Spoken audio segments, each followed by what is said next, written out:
I walk a straight line, shackled and chained. Oh, gruesome Gertie is calling my name. There is no mercy in this penitentiary. Just ask the Hill String Gang or Angola 3. I'm here for life, I'm here to die. Inside these walls, inside the wire. And when the wolf cries, I know it's over. Oh, bloody Angola. Oh, bloody Angola.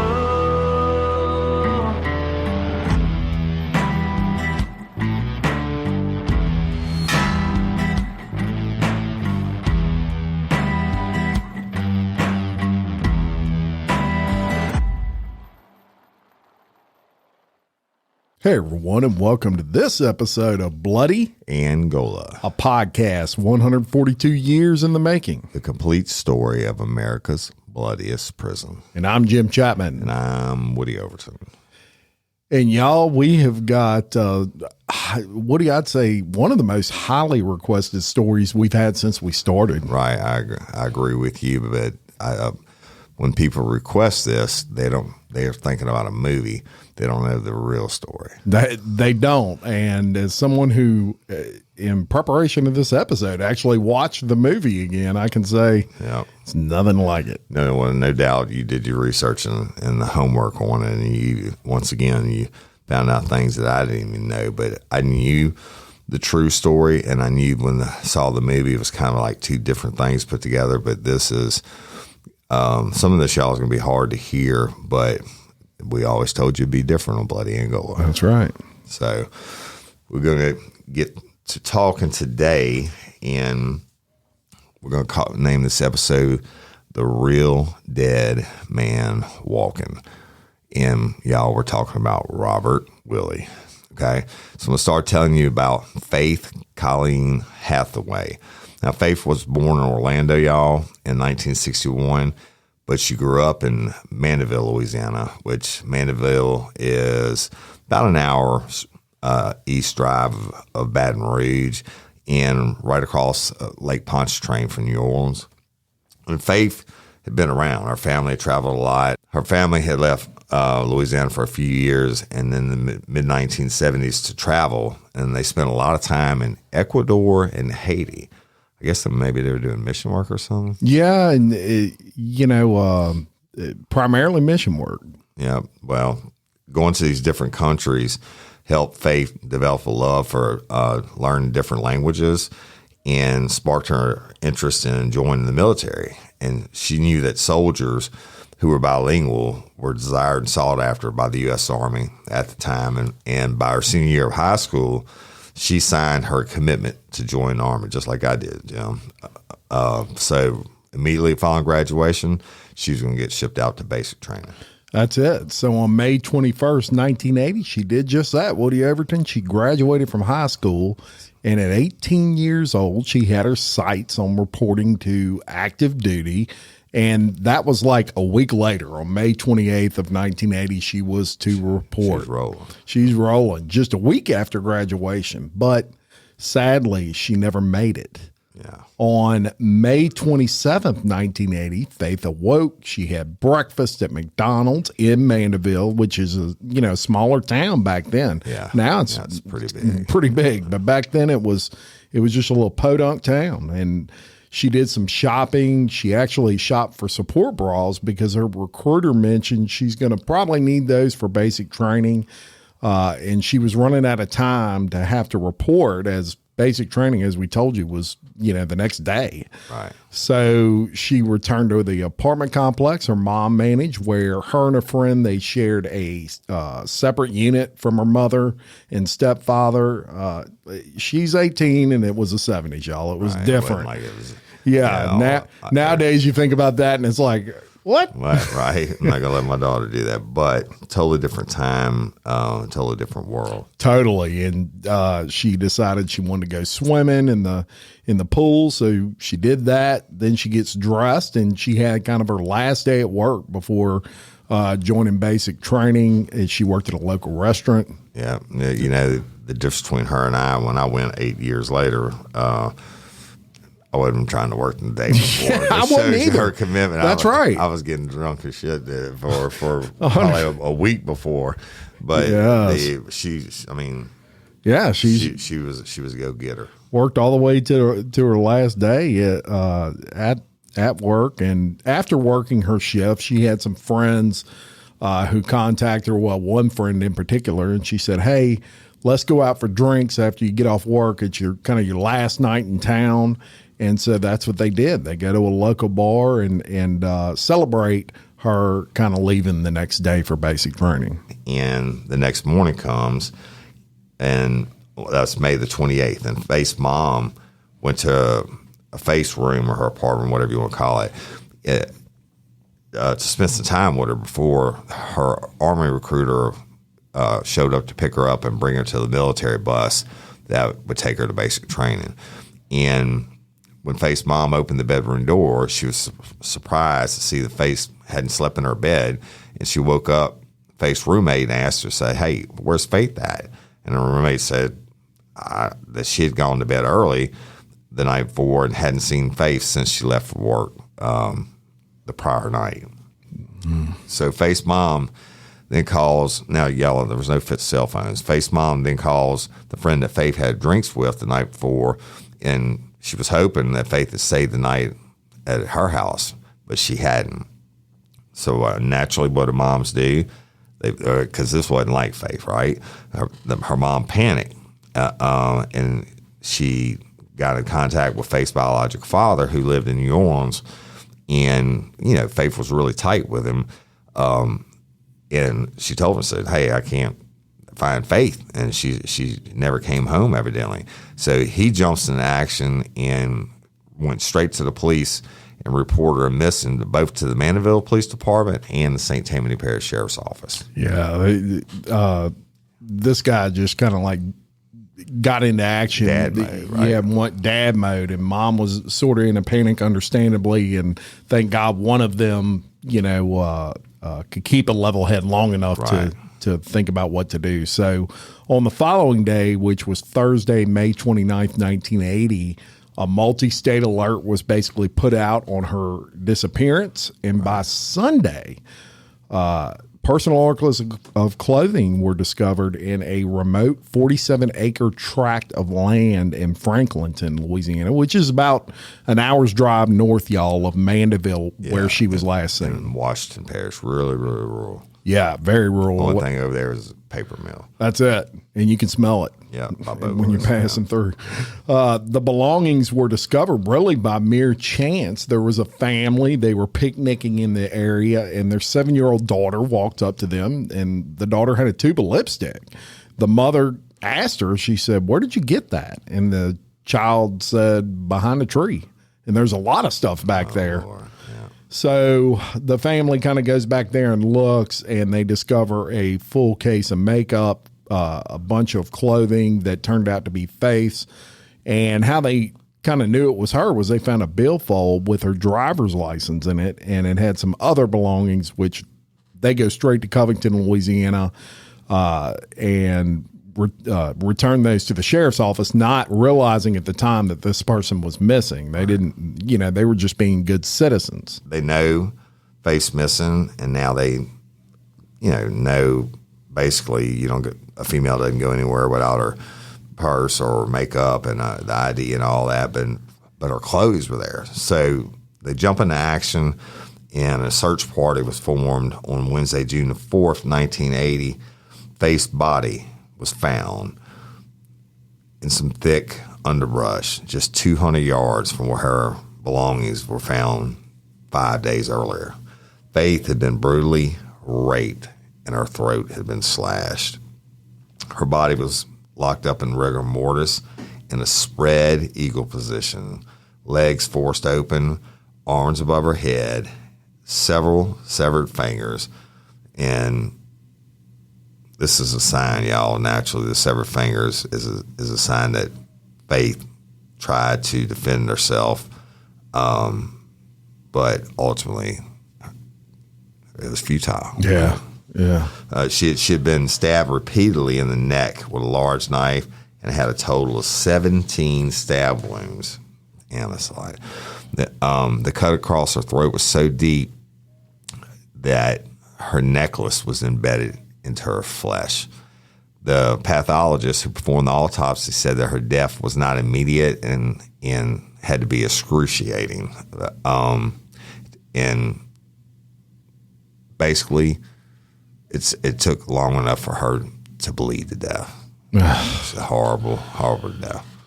Yeah, and this is like in the woods, y'all. I mean, you can imagine being out there fighting for your life and somebody just slicing you. 17 stab wounds is a lot, but then you slice the neck so hard that you embed the necklace deep into your neck. It's crazy. And it really is. And 18 years old. 18 years old and just about to leave for basic training. The neck, right. The morning that all this went down, really. Yeah. Whole life ahead of you. Now, what no one suspected at the time outside of the police was, when Faith's body was found, was that a connection was being made on May 31st, 1980, just 3 days before the disappearance of Faith Hathaway. Another abduction had taken place in the same area. Mark Brewster, who was 20, parked his car near the Chifuncta River, and that was kind of like a lover's lane, and he had a 16-year-old girlfriend. Different time, y'all. Yeah. I'm not saying I agree with that, but a different time. It was more common then than now. Two men approached the vehicle. They were armed with guns, and they forced Mark into the trunk of the vehicle while driving to Alabama and repeatedly raping his young girlfriend. Now, near Wilcox, Alabama, the two men stopped the vehicle in a wooded area. They pull Brewster out of the trunk, they tie him to a tree, and they shoot him twice in the head with a .22 revolver before slashing his throat and leaving him for dead. That's crazy. And Wilcox, Alabama is not a stone's throw from here. I mean, it's a ways. It's a ways. So the two men then drive back to Louisiana, repeatedly raping the young girl again the entire way back. Originally, when these two assholes brought the girl back to a third man's trailer in Folsom, which is basically halfway between Franklinton and Mandeville in Louisiana, they were using this trailer as a hideout. The man, the third guy starts making kind of sexual advances towards her. Obviously, these are some real winners, right? Right. However, the girl mentioned at some point that she was raped by the other two guys, and the man starts to panic. And so he goes to the two guys that have really kicked off this whole thing, and he says, look, you got to let this girl go. Right. We're going to be in a shit pile of trouble. So that's what they do. They kind of drove her out to the middle of nowhere and dropped her off. She walks to a nearby home and knocks on the door, beats on the door. The occupants, thank God, grab her and bring her to the police station. Right. And so on Monday, June the 2nd, miraculously, she was able to lead the cops back to the location of Brewster. Despite having been locked in the trunk when Brewster was tied to a tree, shot twice, and had his throat slashed. When police and the girlfriend arrived on the scene on Tuesday, June the 3rd, Brewster was still alive, y'all. Can you believe that? The other thing about that, I want to say real quick, not only those injuries that he had, but you're out there in Alabama tied to a tree in the middle of the summer. Can you imagine the mosquito bites? I had a case like this. A husband and wife went into the woods around the same time of the year when it was hot like that, and they even brought the cat. They shot the cat, and then he shot her, and then shot himself, and she lived. But when I found her, she didn't even look like a human being because she had millions of mosquito bites on her. Oh, my God. And so because her heart was still pumping, the mosquitoes were on it. So this guy, on top of being shot and everything else, had to be just absolutely almost unrecognizable as a human being. Wow. Bruce was immediately brought to the South Alabama University Hospital, and about the time he underwent surgery, 3 suspects were arrested in Texarkana after they were recognized by the composite drawings from descriptions made by Bruce's girlfriend. The suspects were Robert Willie, 21, of Covington, Louisiana; Joseph Vaccaro, 28, of Pearl River, Louisiana; and Thomas Holden, 26, of Folsom, Louisiana. Y'all. Now, upon suspecting that the crimes were related, and one of the crimes taking place across the Louisiana state lines, the FBI was brought in to lead the interrogation. The FBI wasn't having any luck at interrogating Willie, and he was saying nothing. But a St. Tammany Parish Sheriff's deputy named Donald Duck Sharp had known Willie since childhood and was flown up to Texarkana to assist in the interrogation. And within 30 minutes of starting to talk to him, y'all, Lieutenant Sharp produced a picture of Faith Hathaway, to which Robert Willie responded, "I killed her." When pressed further, Willie said that he didn't actually kill her, that Vaccaro slashed her throat. Lieutenant Sharp then went into the interrogation room with Vaccaro and played the tape of Willie stating that Vaccaro slashed Hathaway's throat, to which Vaccaro denied and said that Willie was lying and that he is the one who killed Hathaway.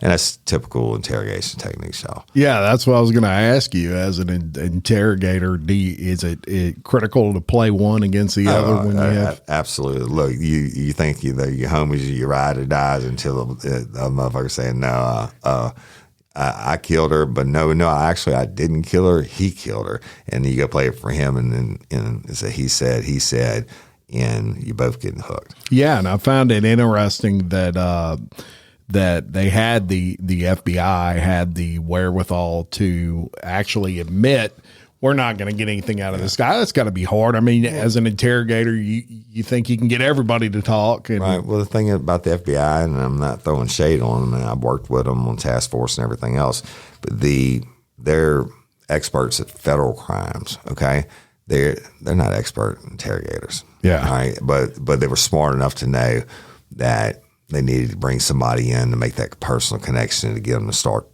to at least to try to roll. Now, look, I've done it. I've brought in everybody from wives to preachers to high school teachers, whatever the fuck you got to do to get the G's. Absolutely. And this guy having a long history with Willie, being that they had known each other since childhood. Right. He was, I guess, someone that Willie would have trusted, and they felt like he would open up to a little more. And how about the name, Donald Duck Sharp? Yeah. Crazy. Love it. And I wonder if he's still around St. Tammany. If you are, we'd love to have you on Bloody Angola. Let's see, in the 80s, so that's what, another 40-something? Maybe so. Yeah, we'd love to have you. Absolutely. Yeah. So if any of you are listening to this and actually know him, or you're listening on Facebook and you can find him, shoot him a message, tell him we want him on Bloody Angola. We'd love to talk to him about his experience with all this. Props up to him for what he does in this case. 100%. Now, Lieutenant Sharp goes back in the room with Willie after he talked to Vaccaro and played the tape for him, and he says, man, y'all are having conflicting stories here. And he starts pulling out photos, just tons of photos of the murder scene. Another absolutely classic interrogation. Really? Oh, yeah, absolutely. So what is he aiming for? He's aiming for shock value. And if you were truly along, and you're not somebody's a vicious fucking killer, but someone's a leader, someone's a follower. And if you reach a certain point, you got both of them saying this and saying that, you throw it down in front of them and you try to strike a human emotion, being like, oh, shit. Because a lot of times in their brain, they may have been drunk or whatever, but they don't remember the real damage. And you see it there, and I would assume it had been color photographs by this time. You see that, and I've used this in so many cases. You see that, and then that'll break most people down. And you're watching for body language Oh, and yeah, how yeah, they yeah, react, yeah, all of those absolutely. sorts of things. Interesting. So he pulls out tons of photos of the murder scene, the body of Faith Hathaway. So he kind of goes through them with Willie. And, Willie's looking at these pictures and he sees the one with the severed fingers of Hathaway. And he says, "You see her fingers? She tried to grab the knife when Joe was trying to cut her. So I reached up and grabbed her hands and I told her to behave." Oh my God. Yeah, that's horrible. So Lieutenant Sharp pressed Willie even harder because now he's starting to kind of talk a little bit more. And he takes that advantage and he says, "You mean you told her to behave while you were cutting her?" And Willie responds, "Yeah." So Willie and Vicario both told Lieutenant Sharp that Faith told them to let her die in peace, with Willie stating he did not rape Faith, that she wanted to have sex with him. Oh, yeah. That's why they had to cut her fingers off. Yeah, and Vicario raped her after. However, when Lieutenant Sharp goes to Vicario and questions him, he states he couldn't get hard. And although he tried to rape her, he could not get an erection, and that Willie did the raping. So it was during, and before we go any further on that, just this quick thought. They actually, that's okay with them. I tried to rape her, but I couldn't get hard, so I'm not guilty. Right. And then you got the other one saying, "Oh, she wanted me to screw her." Right. That's freaking crazy. And they think they're going to get out of this. Yeah. Now, it was during Lieutenant Sharp's questioning of Willie that Willie told about a third victim that police were unaware of in the same short period as the other two crimes, where Willie and Vicario on the same night as the Brewster abduction attempted to abduct another woman. She screamed, she hollered, she went nuts, and they kind of drove away. Yeah. And that's probably what you should do in that. If somebody's trying to abduct you, no matter how old you are, flip out. All right, fight all you can, but it shows their progression that they were progressing in the nature of the crimes, and as seen in this case, they grew to the point where they completed it. But y'all, Willie wasn't any stranger to the cops, and he had a long and distinguished arrest record, including auto theft, trespassing, disturbing the peace, criminal damage to property, ag assault, several counts of burglary, all before he was even an adult, before he even turned 18. And that's a big deal. I mean, this guy, before he turned 18, he had a rap sheet. That's the ones he got arrested for. I tell you that there's probably, for everyone he got arrested for, there's probably 20 that he was never tied to. But hey, the acorn doesn't fall far from the tree. So John Willie, who's Willie's dad, was serving 27 years in Angola for a bunch of crimes. And in 1954, he went back to Angola for theft of cattle. He was released in Angola. Right. Hey, I'll tell you what, there's still a law in the books in East Feliciana Parish. If you steal cattle, you can be hung. It's not enforceable, but look, I'm watching 1923, and that's a big deal back then too. You're taking everything from them, right? Yeah. So John Willie was released in, guess what, 1964. He was sent back to Angola again, this time for second-degree murder, and received a life sentence.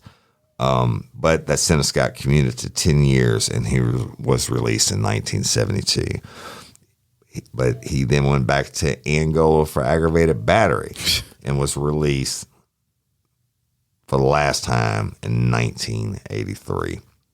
But not all of Willie's bloodline contained convicts. His great-grandfather, John Avery Willie, was a deputy for 35 years for the St. Tammany's Sheriff's Office, and his grandfather for 2 decades. Yeah, that's crazy. But that's probably how he knew Donald Duck.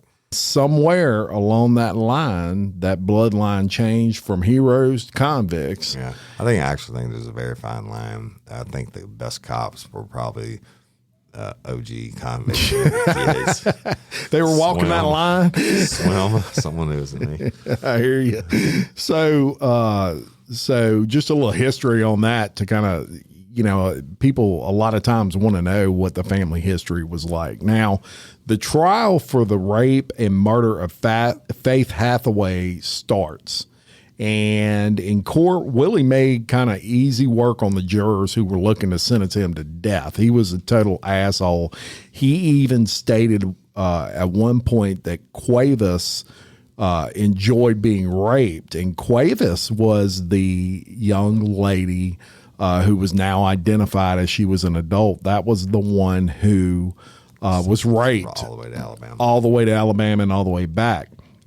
He actually had the balls to say she enjoyed that.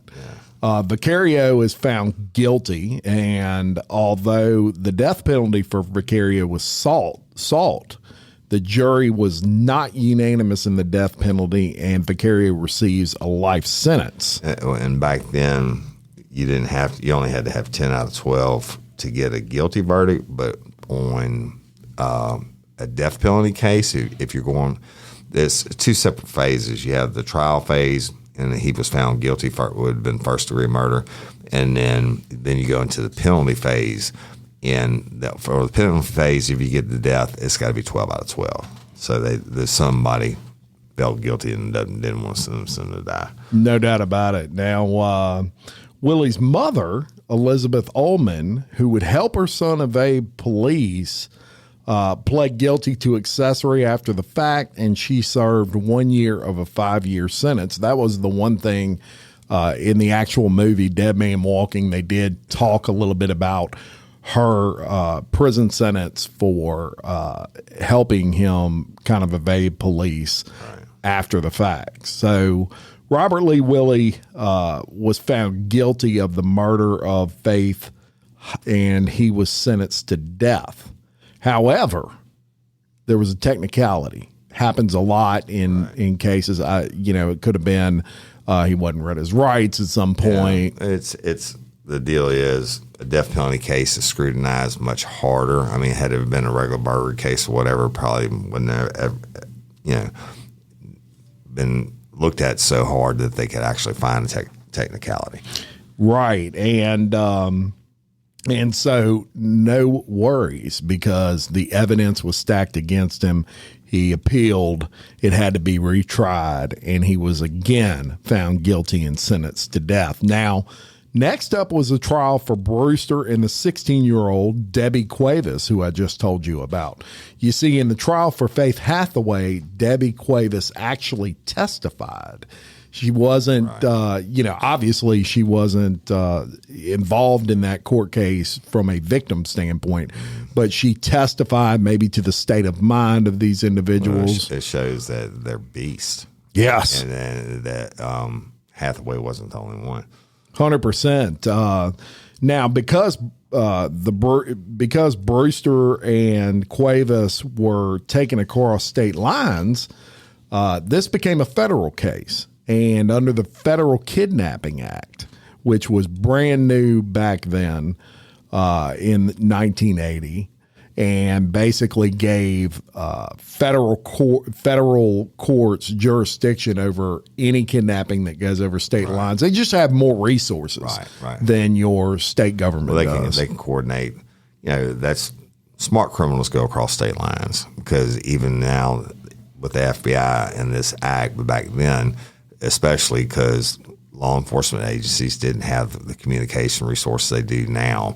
If you go across state line, it makes it harder to get help in another jurisdiction. 100%. Now, during the trial, Willie was up to his old tricks with Cuevas. In the trial, where she was going to get justice, he's blowing kisses to her. Wow. He actually would draw his finger across his throat while she would look at him. Yeah. That's how much of a piece of shit this guy was. Right. In the middle of the trial, and this is where it gets very disgusting, Now, Willie and Vicario were both tried at the same time. All of a sudden, middle of the trial, they both stand up and they say, we want to go ahead and take a plea. Right. So they stand up in court, they take the plea, and the judge says, what do you plead? And they say, yeah, we're guilty. We just wanted to put y'all through this, looking right at Cuevas, who had to testify in detail about the many rapes she endured at their hands. Yeah. That's insane. Yeah. So Willie and Vicario plead guilty to 2 counts of kidnapping, 1 count of conspiracy to kidnapping, and they both receive life sentences. Now, although Brewster did live, he was partially paralyzed after the incident. Horrible. Holden, you may wonder about Holden. Well, what about the guy in the trailer, the third guy? Well, he actually was charged with accessory to federal kidnapping, and he took the coward's way out. He committed suicide in his cell by hanging himself shortly after the trial. Crazy. Yeah. Just death everywhere, right? Or hell or jail for him, but hell is probably where he's at. It's just crazy. While on death row in Bloody Angola, Robert Willie pled guilty to yet another murder because he had killed Dennis Hemby. In 1978, Willie and his cousin Perry Taylor beat and drowned Dennis Hemby, who was 19 years old, to steal weed Hemby had in his possession. Just winners. Weed. Right? Yeah. Probably a bag of weed, right? Not like pounds or something. No. But Dennis Taylor pled guilty to manslaughter in the case and received a 21-year sentence. And Willie pled guilty to second-degree murder and received another life sentence. What else? How many life sentences can you do? Willie also confessed to the 1978 murder of Louis Wagner, who was a St. Tammany Parish Sheriff's deputy, and he implicated 3 other men. Wagner was killed in retaliation for repeatedly arresting one of the 4 men. Charges were brought against all 4, but were dropped against all but Robert Willie after Willie recanted his statement and said the men had nothing to do with the deputy's murder. He pled guilty to second-degree murder in that case and received another life sentence. It is alleged that Willie recanted his story after his father told him he had violated the honor code of convicts regarding being a snitch. Father of the year, right? Father of the year. Snitches get stitches. And if all that's not crazy enough, in serial killers, Henry Lee Lucas and Otis Toole confessed to killing Wagner.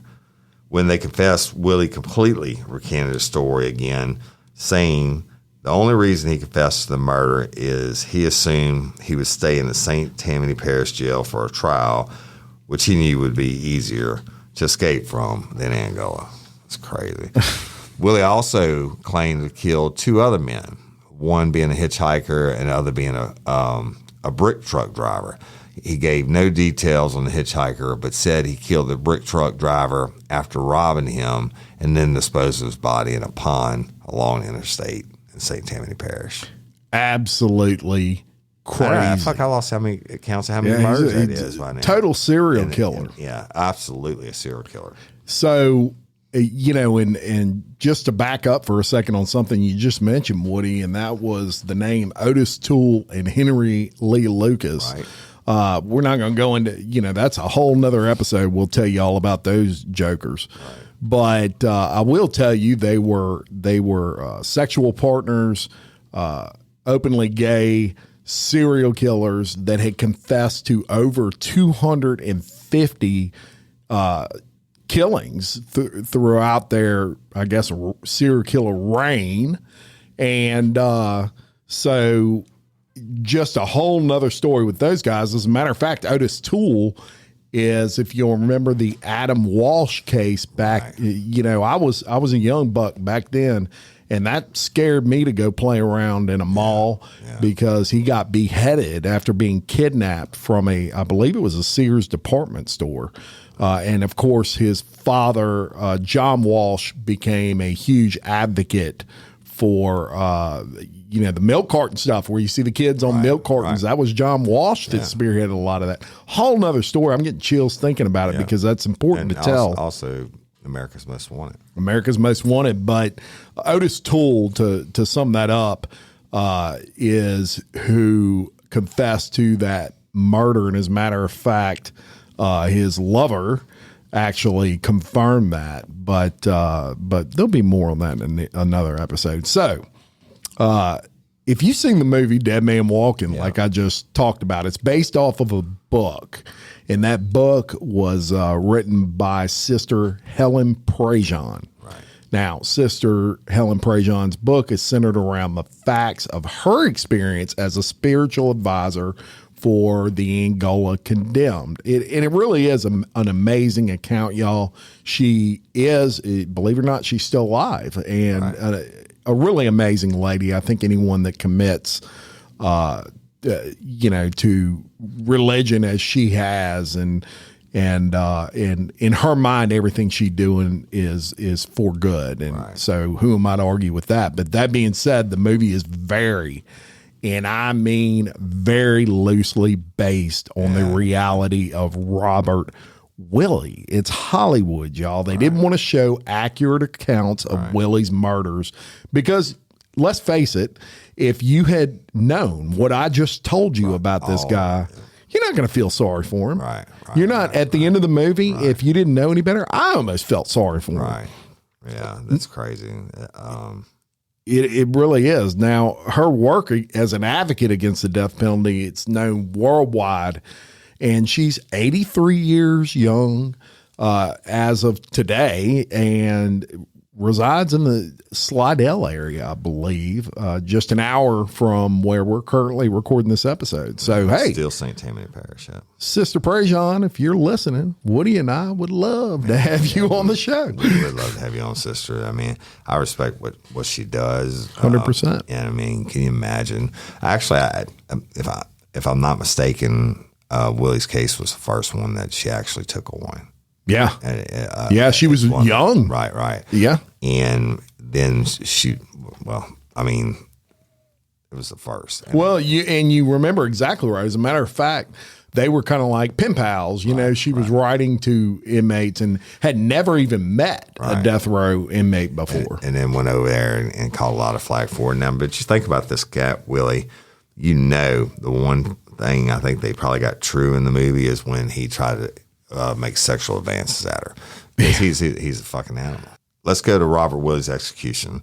Right before Robert Willie's execution, John Willie, who's the dad, said his son deserved to die and that Vicario should be executed along with him. Father of the Year. He said, if a man did me wrong, I'd have no problem with killing him like I'd kill that chicken out there, he said.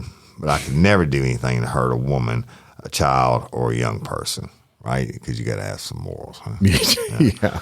When Faith's parents, Vernon and Elizabeth Harvey, went to John's home and asked him if he believed in capital punishment, he said he was willing to pull the switch himself. Well, you know what? If he'd been a better daddy, they would have never had to ask him that question. But Robert Willie's grandfather, a former sheriff, also said his grandson most likely deserved to die. He said, it's like her life was precious to her, and he took it, and they ought to take his life, Keaton Willie said. Vernon Harvey admitted that he had twice considered killing Willie during the trial. Good for you, Vernon. Right? Yeah, I think everybody, that has to sit there, the kid's murder trial, thinks that too. But yeah, he said in the courtroom during his second sentencing trial, the deputy sheriff was standing less than 2 feet in front of me with his unstrapped, holstered .357 Magnum pistol. He said, I thought about stepping up and grabbing it, but there were other people too close to Willie, said Harvey. And on the other occasion, Vernon saw that Willie had federal marshals driving him, and he considered ramming the car. He said, I contemplated ramming the car and trying to push it into the lake, but then I figured those federal marshals hadn't done me any wrong. So Willie was executed on December 28, 1984, and I tell y'all, the fires of hell burned a little bit prior to that day. But he was the sixth man to be executed at Bloody Angola in a 13-month period, and he rode the lightning, gruesome Gertie style. He was 26 years old. Amen. And I'll tell you, before you go any further, in the movie, it's lethal injection he gets. Yeah, he didn't get lethal injection. He rode the lightning. Put sponge on that shaved head and put that sponge on there. Aggravating would say that killed him good. Killed him good. All right. So, but y'all, Willie asked Sister Helen Prejean to be with him on the day of his execution. He was also visited by his mom and his brothers. Sister Prejean attended the execution at his request, and he winked at her right before they threw the switch. Willie's last meal consisted of fried fish, oysters, shrimp, French fries, and a salad. Prior to his execution, he said to Hathaway's mother and stepfather, Elizabeth and Vern Harvey, who were there as witnesses, y'all, for the prosecution, he said, "I hope you get some relief from my death. Killing people is wrong. That's why you put me to death. It makes no difference whether it's citizens, countries, or governments. Killing is wrong." Well, coming from someone who would know. Killed more people than we even talked about today. But Debbie Cuevas, the teen who endured all those horrible rapes from both Willie and Vaccaro, wrote a book on her experience and stated in the book that Willie never felt remorse, asking Sister Prejean, did he show any real remorse before he died? To which Sister Prejean responded, no. And you know, Debbie, I'm not sure he was capable of that. Good call, Sister Prejean. You're probably right. I mean, she would say, at least she was honest about it. Yeah. So psychopath to the end. Yeah, really. And just so many lives affected from this guy. Yeah. It just sickens me. So Debbie Cuevas later married and had a son and daughter. And then as Debbie Morris, she still struggled to come to terms with her experience. She eventually forgave both Willie and Vaccaro for their crimes against her. And she even wrote a book, y'all. In her book, titled Forgiving the Dead Man Walking, Only One Woman Can Tell the Entire Story, she tells of her spiritual journey. She writes that she had decided to forgive Willie for the crimes he committed. Now, after her book was published, she began writing to Vaccaro in prison. Through this period, Morris also established a friendship with Sister Prejean. Yeah. She's a lot more forgiving person than me, I can tell you. Right. Morris opposes capital punishment. She has said in her book that she believed her testimony contributed to Willie's being sentenced to death and executed. Now, Michael L. Varnado, the detective in the case of Faith Hathaway, also wrote a book, and it's called Victims of the Dead Man Walking, and it recounts his views of the case. Yeah, it's crazy. But back then, or even when the movie came out, you know, books were more widely read than they are now. But these would have come out using the name of the movie Dead Man Walking.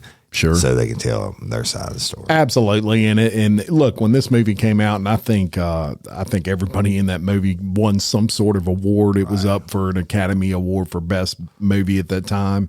And so, you know, good for these victims to take advantage of that to maybe, you know, help their income out and help get their story out. I mean, I'm sure some of them, it was about getting the story out even more than the income. Yeah, for me, it would be like, you Hollywooded up.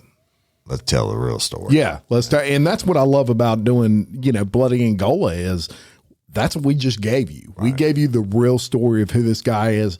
I'm sure a lot of you have seen that movie. Yeah. If you're a true crime fan, I'm sure you watched it. Right. And I can tell you, you're probably like me after I finished this research, and that was, holy crap, this is nothing like I thought. Yeah. You know, I thought this guy may have made one mistake in his entire. Oh no, this guy was a full blown piece of serial killer, man. Yeah, just killed so many people, destroyed so many lives, and that's the ones that we know about.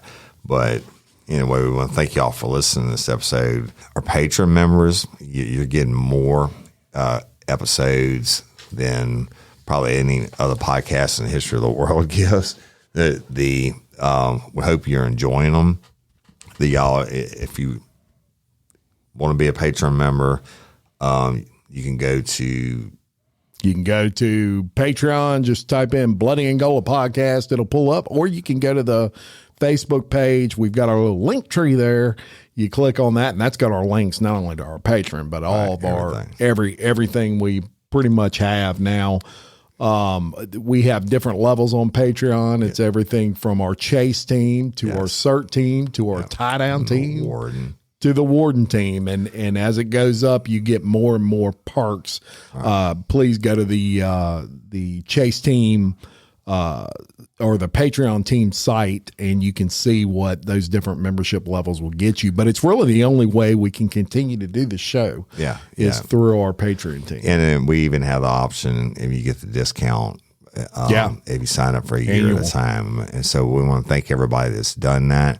It's that's growing, and because it's growing and we're getting more Patreon members, we're able to lock up more of these bonus episodes, and this one not being one of them, obviously, but you're getting way more than I ever heard of in podcasting. But so go check it out. Hey, you can't be a Patreon member, we get it. We love you anyway. Please, if you feel so inclined, go leave us a review, like us. Remember, wherever you listen to the podcast, hit subscribe. So that way, anytime we drop an episode, you'll get the notification and it'll be there waiting, so you never miss another episode of Bloody Angola. And we want to shout out real quick.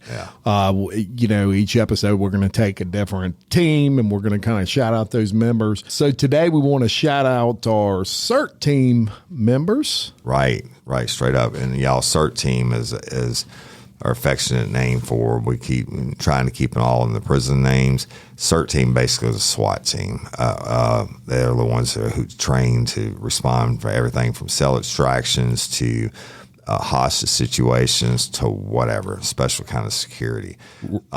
And we do want to mention that CERT team perks include ad-free episodes. Yes. You get early access to those episodes, obviously, and you also get access to our companion episodes. Right. So this would be considered a regular episode of Bloody Angola. Right. But you get commercial free. You get commercial free and all that as a CERT team member, but you also get those companion episodes that are in our Sally Port that we do all kinds of stuff with. We've got about 20 different companions that we put out. $15 a month, y'all, and you get all those perks with the CERT team. And it's love. Like Jim said, you can check it out. All the different perks you get. But for $15 a month, if you like Bloody Angola, you're going to love being a CERT team member. So the first one I want to thank is Miss Tisha Dubrock. Tisha, we really appreciate you being a CERT team member. Thank you. And we also want to thank Miss Tasha Brown. Thank you so much for joining the CERT team and supporting us. And Tabitha Amon. That's a good strong Cajun name. Thank you, Tabitha. We really do appreciate you. And the next one I want to thank, and I'm going to pronounce it both ways. It's either Renee or Rena. Right. So correct, make a comment or something below this and correct me. I'm going to go with, I'm not even going to, it's one of those two. I'm going to go. Last name Walton. Yeah. I'm going to go with Renee. There you go. Woody's going with Renee. So Miss Walton, we appreciate you so much for supporting us. Thank you. And Peyton Myers. Peyton, thank you. We appreciate you. Couldn't do it without you. Thank you. All right. And Mamu Wama. I'm say Mimu. All right. Mama. So you comment too below that and tell us which one was right. Know who was right. But thank you. Thank you so much. And Michelle Carter, thank you, sweetie. We really appreciate you backing us and supporting us. Woody gets all the easy names. Right. All right. I'm going to go with Leah. I'm going with Leah too. Fusilier. Fusilier. I'm going with that too. Thank you so much, and let us know if we got it right. Let us know if we got it right, Leah. But thank you for your support. And he's right, because I got another easy one. Catherine Ford. Thank you. We really do appreciate your support. And this next one we know she's an OG from way back on everything we do, and that's Miss Jennifer Lamley. Right, Jennifer Lamley, sweetie. We know we love you, and thank you for always supporting us. We really do appreciate it. Yeah, so there. Shout out to CERT team members. We appreciate y'all. Thank you. Thank you so much. And until next time, I'm Jim Chapman. I'm Woody Overton, your host of Bloody Angola, a podcast 142 years in the making. Complete story of America's bloodiest prison. Peace. Bloody Angola is an Envision podcast production in partnership with Workhouse Connect. Music produced and composed by Alfie DeRuin in Studio 433 with vocals by Thomas Kane. Created and hosted by Jim Chapman and Woody Overton.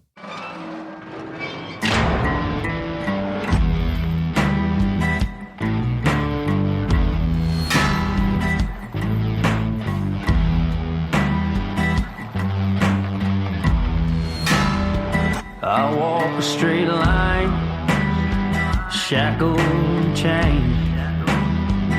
Oh, gruesome Gertie is calling my name. There is no mercy in this penitentiary. Just ask the Hill String Gang around